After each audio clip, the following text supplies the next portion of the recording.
Om Swastiastu. Baik, sebelumnya terima kasih atas kesempatan yang telah diberikan kepada kelompok kami. Kami dari kelompok 1C akan mempresentasikan mengenai sejarah kurikulum dan kurikulum sekolah kami.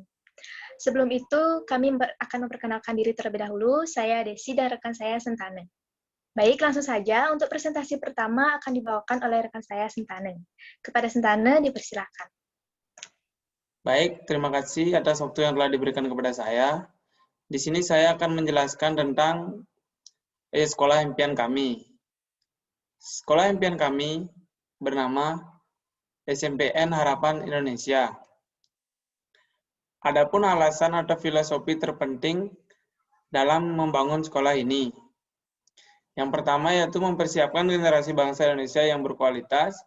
Yang kedua, memekarkan karakter bangsa Indonesia yang unggul dan berkemajuan dalam konteks kebangsaan dan keumatan, memberantas ketertinggalan zaman, dan melatih jiwa sosial.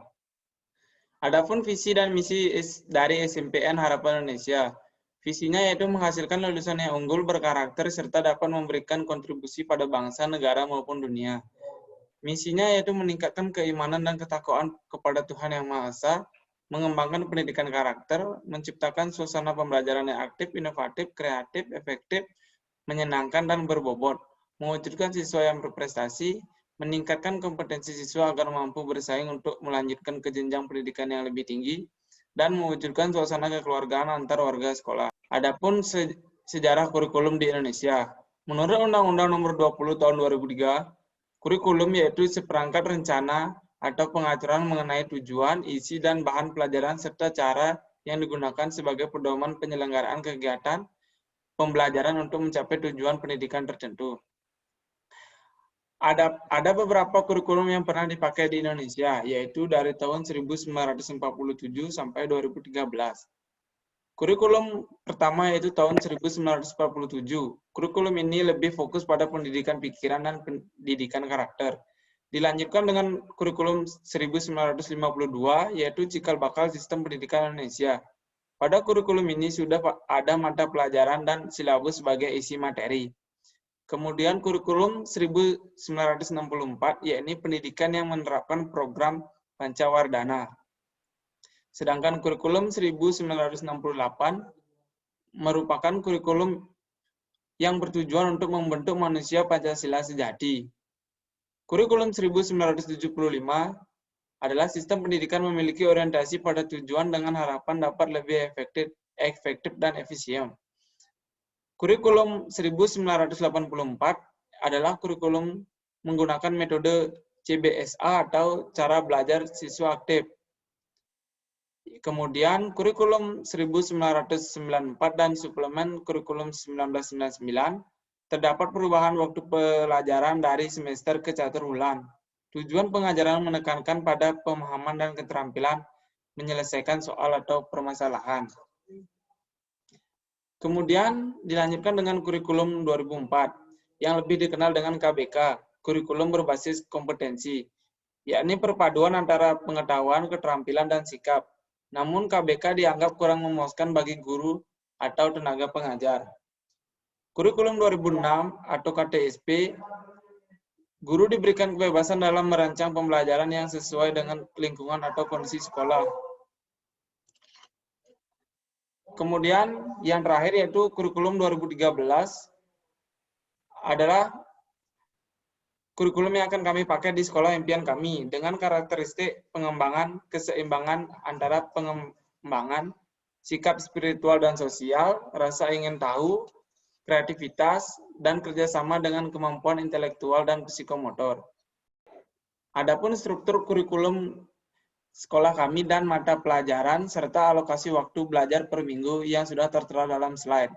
Selain itu, ada juga kegiatan ekstrakurikuler yaitu wajib dan pilihan seperti OSIS, PMR, dan yang wajibnya pramuka.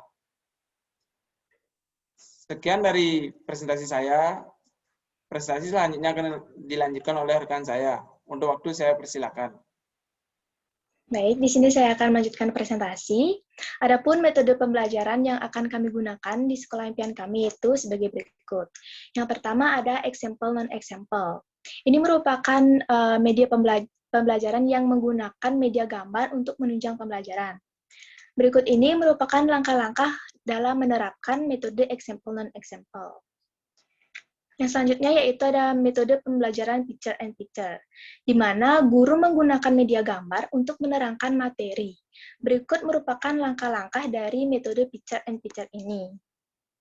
Lalu yang selanjutnya ada Number Head Together. Ini merupakan metode yang memberikan kesempatan kepada siswa untuk saling membagi ide atau gagasan dan mempertimbangkan jawaban yang paling tepat. Ini merupakan langkah-langkah dari metode pembelajaran Number Head Together. Yang selanjutnya yaitu, pada gambar di bawah ada Cooperative Script. Ini merupakan metode yang dipakai untuk mempraktekkan suatu keterampilan atau prosedur dengan teman belajar. Berikut ini merupakan langkah-langkah dari metode pembelajaran Cooperative Script.